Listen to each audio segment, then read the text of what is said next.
जब सरकार रेट बढ़ाएगी सबका रेट आपको आदत हो गया है। अरे डेली आपको दारू पीने का आदत हो ही गया तो किसी दिन हम बुलाकर आपको 4-5 दिन पिला दे तो क्या दिक्कत है आपको? कोनो दिक्कत नहीं होगा जी। 7.5 करोड़ ग्राहक था बीएसएनएल के पास, लाभ कमाया था 8240 करोड़ रुपया का लाभ कमा लिया था बीएसएनएल ने। दोस्तों सबसे ज्यादा बीएसएनएल उस समय लाभ अभी कमा रहा था। ये सब कंपनियां भी थी, एयरटेल भी थी, फिर भी ये कमा रहा था। क्यों? क्योंकि इसके पास कस्टमर ज्यादा था। नमस्कार दोस्तों, आज हम जानेंगे कि सरकार किसके साथ है, बीएसएनएल और जनता के साथ या प्राइवेट कंपनियों के साथ।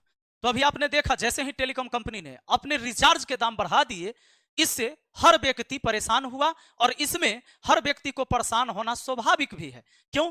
क्योंकि हर व्यक्ति अब इस देश में हर घर में मोबाइल का इस्तेमाल हो रहा है और डाटा का यूज हो रहा है। तो दोस्तों हम जानना चाहेंगे और इस वीडियो में बहुत अच्छे से जानेंगे भी कि कैसे सरकार और किसके साथ है, सरकार जनता के साथ कि सरकार है प्राइवेट टेलीकॉम कंपनी के साथ, क्योंकि हमारे पास खुद का तो बीएसएनएल है जो सरकारी है। तो आइए यहां पर सबसे पहले आप देख लीजिए, एयरटेल, जियो और वीआई यानी वोडा और आइडिया जो एक साथ हो गए, इन तीनों ने अपने प्राइस बढ़ा दिए, लेकिन बीएसएनएल ने प्राइस नहीं बढ़ाया। पिछली वीडियो में तो हमने इसकी चर्चा भी कर दी थी, इसमें ज्यादा चर्चा नहीं करूंगा। लेकिन अगर आप ये वीडियो पहली बार देख रहे हैं तो मैं आपको बता दूं, बाकी तो आप डेली रिचार्ज हर महीने करावे करेंगे, आपको पता चल जाएगा। गरीब आदमी के हर महीना, थोड़ा पैसा वाला होगा 3 महीना पर, थोड़ा अमीर आदमी होता है 1 साल पर, क्या है कि वो साल भर का करा लेता है रिचार्ज। 349 रुपया वैलिडिटी देता है 28 दिन जियो, जिसमें 2 GB पर डे डाटा देता है, अनलिमिटेड वॉइस कॉल है और call SMS 100 SMS per day. अब यहां पर देखिए 349 रुपया में वैलिडिटी 28 दिन के साथ 2 GB डाटा प्रतिदिन देता है एयरटेल भी। उसी तरीके से 349 इसका भी है, वीआई का 28 दिन की वैलिडिटी के साथ 2 GB डाटा डेली।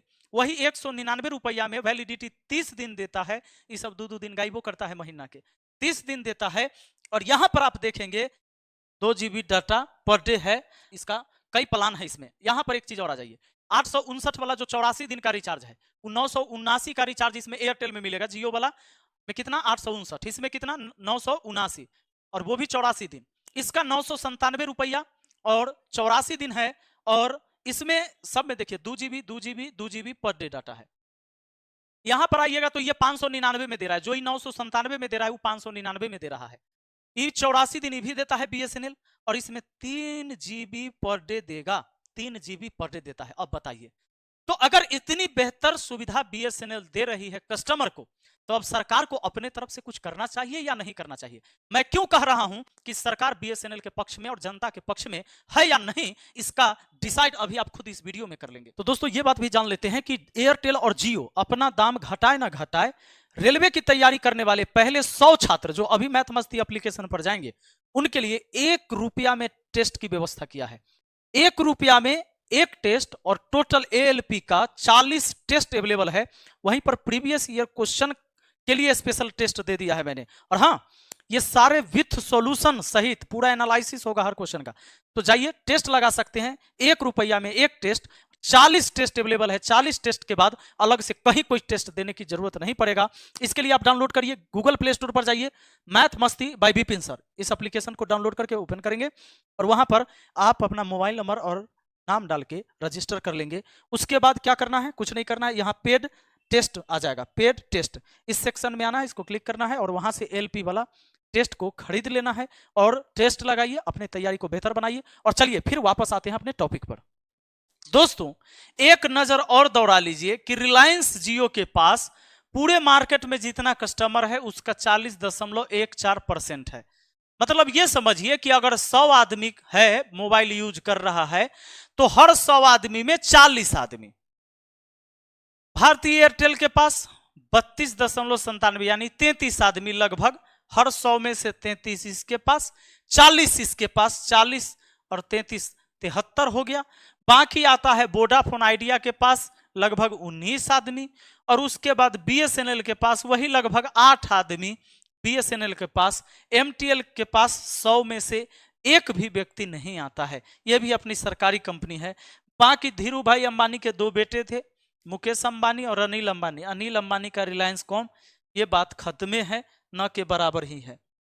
आ जाइए दोस्तों एक चीज और अब डाटा पर नजर दौड़ा लेते हैं कि क्या बीएसएनएल की आज जो स्थिति इतनी खराब हो गई, जो कस्टमर उठ के चला गया जियो में और डायरेक्ट एयरटेल, जियो, वोडा, आइडिया में कन्वर्ट हो गया, तो क्या बीएसएनएल की स्थिति एकाएक इतनी खराब थी? नहीं दोस्तों, जब बीएसएनएल आती है तो फाइनेंशियल ईयर 1/10/2000 से 31/3/2001 का देखिएगा, तो यहां पर 747 करोड़ का यहां पर प्रॉफिट कमाया था बीएसएनएल। जैसे ही लॉन्च हुआ 747 करोड़ का प्रॉफिट कमाया। दोस्तों जो भी यहां पर ब्लैक में लिखा हुआ है समझिए कि प्रॉफिट है, और जो रेड में है वो समझिए कि लॉस है।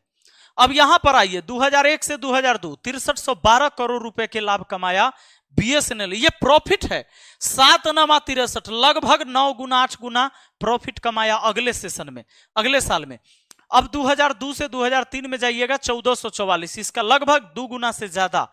उसी तरह 2003 से 2004 5976 करोड़ रुपया का लाभ कमाया। 2004-2005 में तो भाई मालामाल हो गया था। 10,183 करोड़ रुपया का लाभ कमाया था बीएसएनएल ने। इसी तरीके से कमाते गया, लेकिन 2009 से 2010 1823 करोड़ का नुकसान हुआ पहली बार बीएसएनएल को। ये सन है 2009 से 2010। दोस्तों ये इस टाइम भी सरकार कांग्रेस की थी और उस समय टेलीकॉम मिनिस्टर डीएमके पार्टी के ए राजा थे और उन्हीं पर आरोप लगा था 2G स्पेक्ट्रम घोटाला का, जो 2017 में उनके साथ 16 लोग को सुप्रीम कोर्ट ने बरी कर दिया था। उसी समय का यह घोटाला वाला मामला आया था। 2010 से 2011 6384 करोड़ का नुकसान। और इसी तरीके से आप जान लीजिए कभी 10,183 रुपया 10,183 करोड़ रुपया प्रॉफिट कमाने वाली कंपनी 14,300 15,499 इस तरीके से नुकसान में चली गई। सब लॉस है, इतना करोड़ का नुकसान हुआ।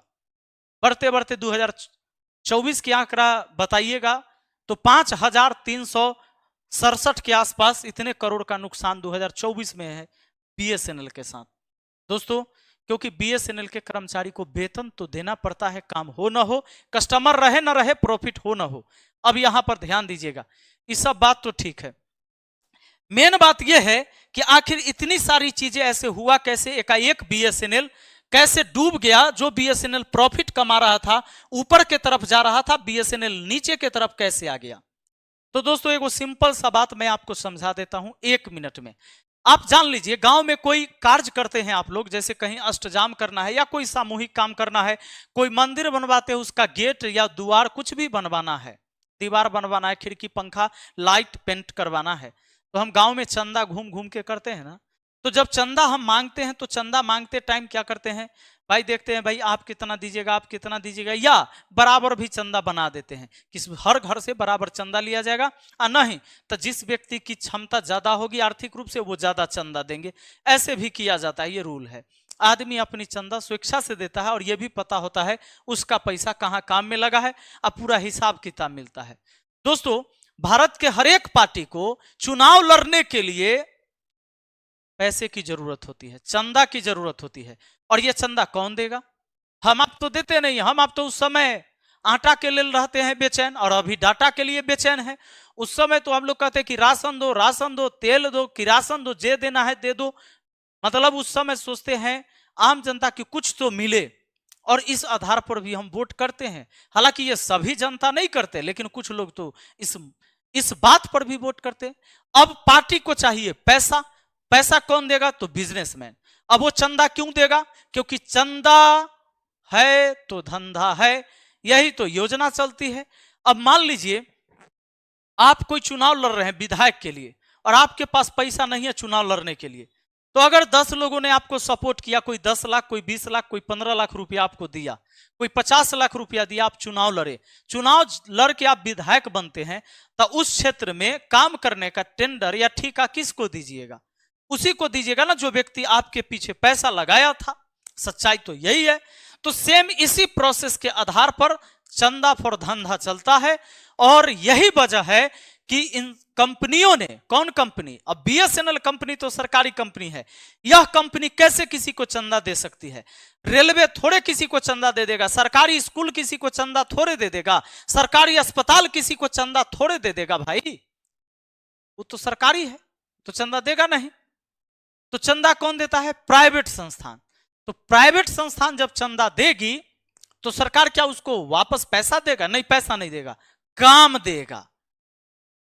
तो चुनाव से पहले रिलायंस कंपनी ने 375 करोड़ रुपया बीजेपी को चंदा दिया था इलेक्ट्रोल बॉन्ड में। आपने इस बार इलेक्ट्रोल बॉन्ड का खूब हल्ला सुना भी था। और एयरटेल कंपनी ने, भारतीय एयरटेल, उसकी सब्सिडरी ने चुनावी बॉन्ड से भाजपा को लगभग 234 करोड़ रुपए का चंदा दिया। तो भाजपा जब चंदा लेगी तो क्या भाजपा काम नहीं देगी? तो काम भाजपा ने दिया है। जैसे काम क्या दिया? अब काम दिया कि भाई तुम रेट बढ़ा लोगे, हम चुप रहेंगे, हम कुछ नहीं बोलेंगे। और ये नियम भी है कि भाई अगर कोई भी प्राइवेट संस्थान है तो वो अपने हिसाब से रेट रख सकता है। लोग हल्ला कर रहा है अंबानी के बेटा पर कि अंबानी के बेटा के तिलक देवे लेल, बताइए आम जनता से पैसा ले रहा है। एगो बात बताइए, एगो सिंपल बात, जब आप मार्केट में जाते हैं, कोई फल खरीदते हैं, दुकानदार 20 रुपए का फल 30 के धरा देता है, उसको तो नहीं कहते हैं कि बेटा के शादी में ही जा रहा है, 10 रुपया ज्यादा लिया है इसलिए करने, नहीं बोलते हैं, क्योंकि वो अपने मर्जी से रेट रखा है। उस दिन सरकार ने नहीं कहा है कि तुम टमाटर आज कैसे दोगे या प्याज कैसे तुम दे रहे हो मंडी में, ये सब कोनो बात नहीं है। सरकारी स्कूल छोड़ दीजिए, जब प्राइवेट स्कूल में आप अपने बच्चों को लेकर जाते हैं, किसी स्कूल का फीस है 5,000 का महीना, किसी का 1,000, किसी का 500, किसी का 10,000 महीना। एडमिशन, एक बार एडमिशन करवाओगे तब 5 लाख रुपया लगेगा, किसी में 1 लाख लगेगा। ये प्राइवेट संस्थान है, ये खुद तय करेगा। एयरटेल ने खुद तय किया है, जियो ने खुद तय किया है, वोड आइडिया ने तय किया है कि हम बढ़ाएंगे तो बढ़ाएंगे। सरकार नहीं कर सकती कुछ। क्यों? क्योंकि सरकार को हम पहले ही 234 करोड़ रुपया चंदा दे चुके हैं। अब आते हैं यहां रिलायंस पर। रिलायंस ने क्या किया? चुनाव आयोग, इलेक्शन कमीशन की वेबसाइट पर गुरुवार 21 मार्च की बात हो रही, चुनाव से पहले की किए गए ताजा आंकड़ों से पता चला है कि रिलायंस ग्रुप से जुड़े